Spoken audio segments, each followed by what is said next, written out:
നമ്മുടെ കഴിഞ്ഞ കാല ജീവിതത്തിൽ എത്ര കുടുംബത്തിലുണ്ടായിട്ടുണ്ട് പരിശുദ്ധാത്മാവിനെ വിളിച്ചുള്ള ഒരു പ്രാർത്ഥന ഉണ്ടായിട്ടുണ്ടല്ലോ? ഭയമുണ്ട്, പേടിയുണ്ടെന്ന് വന്ന് പറയുന്നവർ, ഞാൻ പറയാറുണ്ട്, 3 പ്രാവശ്യം 2 നേരവും എന്ത് ചൊല്ലണം? പരിശുദ്ധാത്മാവിൻ്റെ ലുത്തിനിയെ ചൊല്ലണം.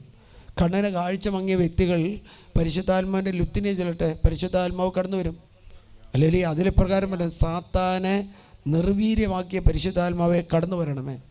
പാപത്തിൻ്റെ പേരിൽ ആധിപത്യം സ്ഥാപിച്ച പരിശുദ്ധാത്മാവെ കടന്നു വരണമേ. ബ്രഹ്മചാരിയുടെ മധ്യസ്ഥനായ പരിശുദ്ധാത്മാവെ കടന്നു വരണേ. പൗരോഹിത്യത്തിലും സന്യാസത്തിലും ബ്രഹ്മചര്യം കാത്തു സൂക്ഷിക്കുന്ന എങ്ങനെയാണ്? പരിശുദ്ധാത്മാവാണ്. കുടുംബജീവിതക്കാരെങ്ങനെ ബ്രഹ്മചര്യം കാത്തു സൂക്ഷിക്കുന്ന പറഞ്ഞാൽ പരിശുദ്ധാത്മാവാണ്. ഹല്ലേലൂയ.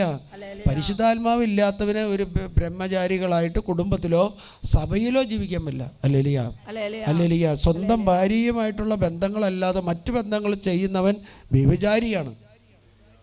അവന് പരിശുദ്ധാത്മാവില്ല. അതുകൊണ്ട് ദൈവത്തിൻ്റെ പരിശുദ്ധാത്മാവിനെ നിറയാൻ വേണ്ടിയുള്ള പ്രാർത്ഥനകളും നവനാളും. നമുക്ക് പെന്തക്കോസ്തയ്ക്ക് മുമ്പ് 9 ദിവസക്കാലം പരിശുദ്ധാത്മാവിൻ്റെ നവനാൾ ചൊല്ലിയാണ്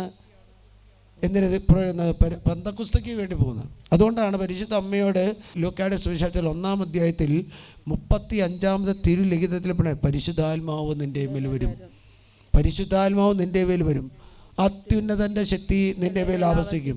ഹല്ലേലൂയ. പരിശുദ്ധാത്മാവ് നിന്റെ മേൽ വരുന്ന പരിശുദ്ധ അമ്മയോട് പറഞ്ഞപ്പോൾ പരിശുദ്ധ അമ്മ അത് വിശ്വസിച്ചു. എന്ത് ചെയ്തു? ആ പരിശുദ്ധാത്മാവിനെ സ്വീകരിച്ചു.